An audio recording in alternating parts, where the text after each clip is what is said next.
সেইগুলোতেই ভিড় হবে বেশি, ভিড় এখানে।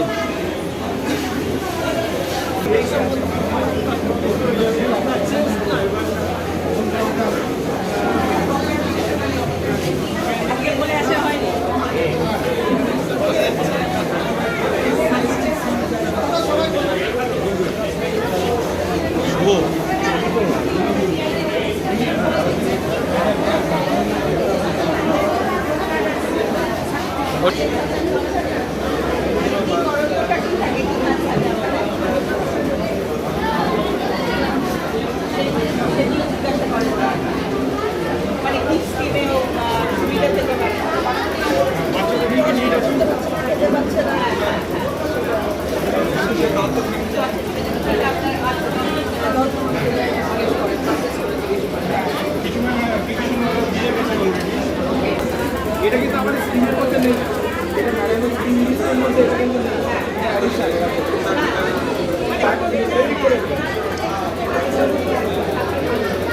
নামটা যদি বলি ডিপার্টমেন্টে West Bengal commission for protection of child rights, Bangla করলে দাঁড়াচ্ছে পশ্চিমবঙ্গ শিশু অধিকার সুরক্ষা আয়োগ। বুঝতে পারছো যে শিশুদের সংখ্যা এখানে কেন সব থেকে বেশি আছে? কারণ আমরা তোমাদের জন্য তোমাদের সঙ্গে কাজ করি, যেটা বেস্ট ইন্টারেস্ট অফ চিলড্রেন, বাচ্চাদের শিশুদের কিভাবে ভালো হবে, সব থেকে ভালো হবে, সেটাই আমাদের দেখার এবং কাজের জায়গা, বিশ্বাসের জায়গা। আমরা বিশ্বাস করি যে ভারতবর্ষ তথা মানে সারা পৃথিবীও বলতে পারো এবং পশ্চিমবঙ্গে সব থেকে ভালো থাকার অধিকার হচ্ছে শিশুদের। West Bengal commission for protection of child rights, Paschimbanga শিশু অধিকার সুরক্ষা আয়োগ, আমরা সারা বছরই বিভিন্ন ডিস্ট্রিক্টে গিয়ে এবং জেলা থেকে জেলা প্রশাসনের সঙ্গে একসাথে জেলা স্তরে এবং বিভিন্ন ভালনারেবল ব্লক যেগুলো আছে, যেখানে জেলা প্রশাসন মনে করেন যে সেই সমস্ত ব্লকে আরেকটু সচেতনতার দরকার, সেই সমস্ত ব্লকে গিয়ে আমরা মাল্টি স্টেক হোল্ডার্স আলোচনা বা ওয়ার্কশপ করি। এবং তার সাথে সাথে যেহেতু আমাদের শিশু অধিকার নিয়ে কাজ, শিশু অধিকার সুরক্ষাই আমাদের দায়িত্বের মধ্যে পড়ে, সেই জন্য আমরা শিশুদের কাছে পৌঁছবার চেষ্টা করি এবং তাদের কথা শোনার বা তাদের মতো করে তাদের বুঝিয়ে বলার একটা প্রচেষ্টা সবসময় আমাদের থাকে।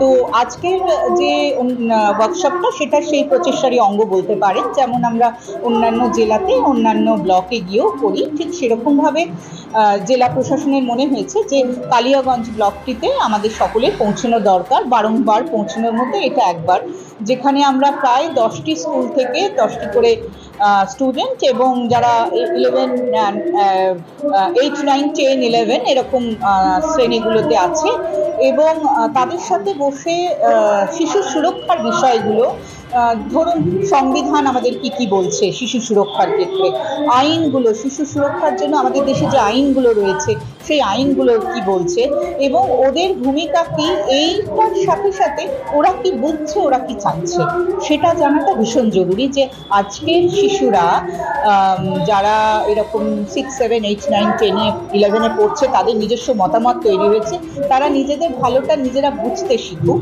এবং তাদের যা কিছু জানার আছে, যা কিছু বলার আছে, সেটা সামনাসামনি একটা আলোচনার জন্যই এই আয়োজনটা করা।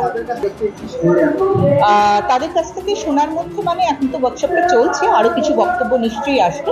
যেটা আমাদের মনে হচ্ছে যে বিভিন্ন ব্লকে গিয়ে যেটা আমরা দেখি যে ওরা আরও পড়াশোনা করতে চায়, পড়াশোনা কীভাবে আরও ভালো করে করতে পারে বা ওদের বক্তব্যের মধ্যে দিয়ে আমরা বলার চেষ্টা করি। এখন তো আপনারা জানেন যে ছেলেমেয়েরা ইলোপমেন্ট অনেক বেড়ে গেছে, তো ওদের সেটা বোঝানো যে পড়াশোনা এবং শৈশবটা যত ভালো করে ওরা কাটাতে পারবে তত ওদের নিজেদের ওভারঅল ডেভেলপমেন্টটা ভালো হবে এবং ওরা আগামী দিনে সুনাগরিক হবে, সেইটাই চর্চা হয়, সেটাই আলোচনা হয়।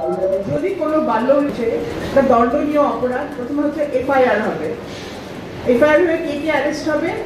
মহিলার অ্যারেস্ট হয় না, বাবা অ্যারেস্ট হবে, বাবা, কাকা, জ্যাঠা, দাদা, যারা যারা পুরুষ আত্মীয় আছে সেই বাড়ির সবাই অ্যারেস্টেড হবে।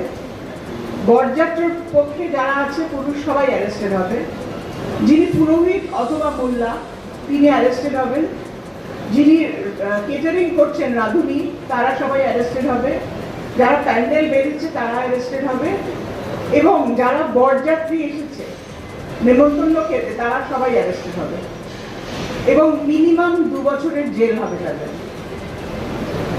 এটা কিন্তু দণ্ডনীয় অপরাধ, এটা মনে থাকবে সবাইকার। সুতরাং ছেলেদেরও বলছি একদম ছোট মেয়েদের বিয়ে করবে না, তাহলে তোমার ঝামেলায় পড়ে যাবে, জেল হয়ে যাবে। আর মেয়েরা তোমাকে যদি জোর করে বিয়ে দেওয়া হয় ছোটবেলায়, সঙ্গে সঙ্গে পুলিশকে জানিয়ে দেবে। পুলিশকে জানাতে না পারো কোথায় জানাবে? 1098 1098 এখানে সব জায়গায় লেখা আছে, 1098 জানাবে। অথবা আমাদের একটা হেল্পলাইন নম্বর আছে 9836 300 300, ওদের দেওয়া হয়েছে তো আমাদের বুকলেটগুলো, আর বুকলেটের মধ্যে দেওয়া আছে আমাদের যেটা হেল্পলাইন নম্বর, সেখানে হোয়াটসঅ্যাপ করে দিতে হবে। হোয়াটসঅ্যাপ করলেই আমরা সঙ্গে সঙ্গে ব্যবস্থা করবো যাতে সেই বিয়ে আটকিয়ে যায়।